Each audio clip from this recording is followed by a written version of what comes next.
Well, no, I think you hit what it wasn't. I would like to echo, it's now Monday, so we can actually look back at the data and see what exactly happened. As far as the pilots are concerned, our sick rates during this weekend were right on par with what we were seeing through the summer meltdown that Southwest had. Looking at our pilot pickup rates, meaning working on their off days, picking up extra time, it is almost at an all-time high. So I would offer that our pilots actually out there made this quite a bit less impactful than it could have been if Southwest would have followed through on their promise to their customers. Okay, so what was it?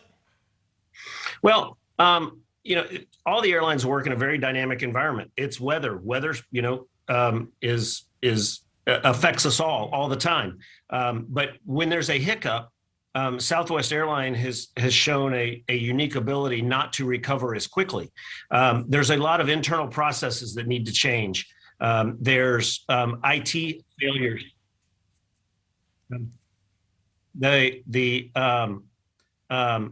There's IT shortages that we're seeing. So what we haven't seen from Southwest is what are they going to proactively do? We saw this all summer. We see it this week. Real quick. What's going to happen next weekend? Yeah, if this were a Sickout, though, and if there's even unorganized of pilots being upset, you couldn't tell me, right?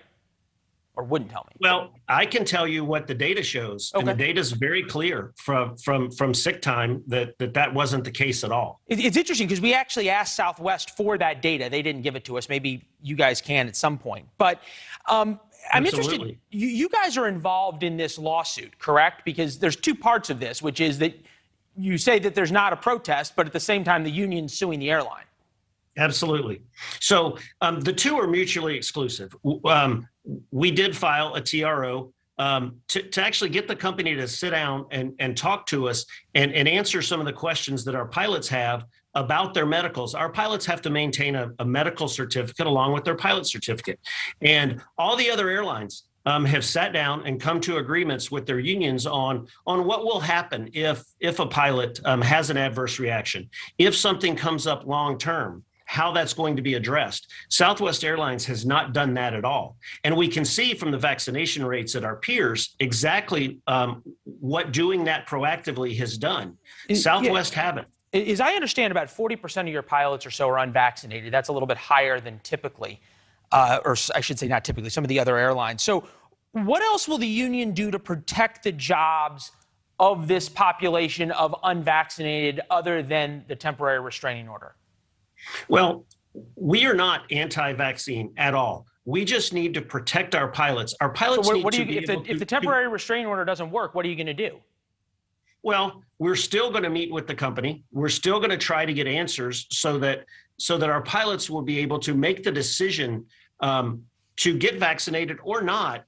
But how are they going to be protected in the future? Like I said, all of our peers have that in place. So we can see where their vaccination rates are. For all these hundreds of thousands who got stranded, is the lesson don't buy another ticket on Southwest? No, I would say it's not. Our pilots have stepped up. And like I said, they're working on their off days. They are providing the service to our customers. I will say Southwest is the one that's letting them down. Okay. Our pilots are absolutely there. Right, but I understand you represent the pilots, but by your own admission or your own statements, the Southwest pilots stepped up this weekend and it was still an absolute disaster. Correct. Why should anyone trust Southwest going forward for the holidays when the weather gets even worse? Well, what we've asked for from Southwest Airlines is, hey, we need to see some proactive steps being taken so this doesn't occur just like it did this summer, so it doesn't occur next weekend or going into the holidays.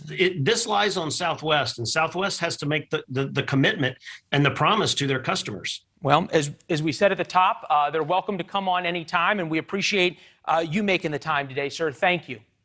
Thank you. Yeah, great to see you.